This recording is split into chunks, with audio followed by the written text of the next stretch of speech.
Hi, my name is Emanuel And I'm Gabriela Fresquez. And we're on a mission to discover inspiring Latino leaders across America. I wanted to be an inspiration for young girls everywhere.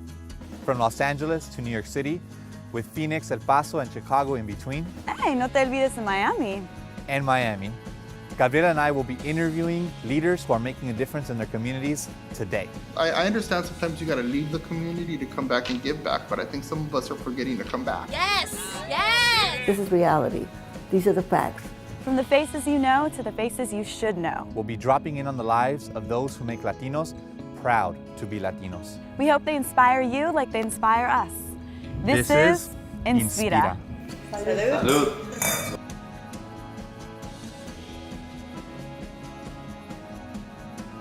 Yum.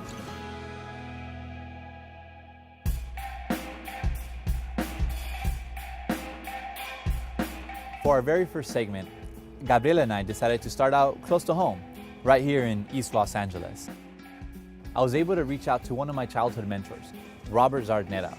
He's now the Executive Director of LA CAUSA. La Causa, which stands for Los Angeles Communities Advocating for Unity, Social Justice, and Action, is a nonprofit organization that provides leadership programs and career development opportunities for young men and women right here in East Los Angeles. You've gotten some recognition in the area for your work, but I've heard of you in Washington, D.C. And talk a little bit about kind of your, how you've done that. We're one of the top youth build programs in the country. A lot of folks think, when they think of youth build, they think, let's put hammers in, young folks' hands and, get them work in the community. A lot of times the young folks who we work with, they've been seen as detriments to their community. So when we come in with our mission statement and saying, we're going to make you an agent of change of that community, they look at us a little funny because they don't believe that. You're taking essentially a class of people that the mainstream society looks at as a cost to society, someone that they don't even want to be part of society. You're saying they're actually leaders. Today we're talking about social injustice and how it affects our community. So up on the board we have several topics. We're just discussing these amongst ourselves and trying to find solutions. I don't think I would have got interested in solar if it wasn't for La Causa. Before that, I was really doing not so good. And when I got here to La Causa, I was 17 years old. I think if I wasn't, I probably would have been working a minimum paying job at McDonald's or just settling. So would you say that La Causa has kind of given you a stronger sense of community? Yeah, it's building a community. At the certain time, we're helping our community as well, and it feels good, we're giving back to them.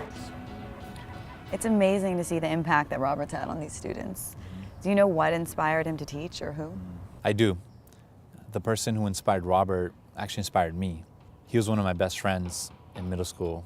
We practically grew up together. What are those one or couple moments that motivate you to this day? Working with young folks that needed positive mentors, the opportunity to really make some great changes in young folks' lives, Yeah.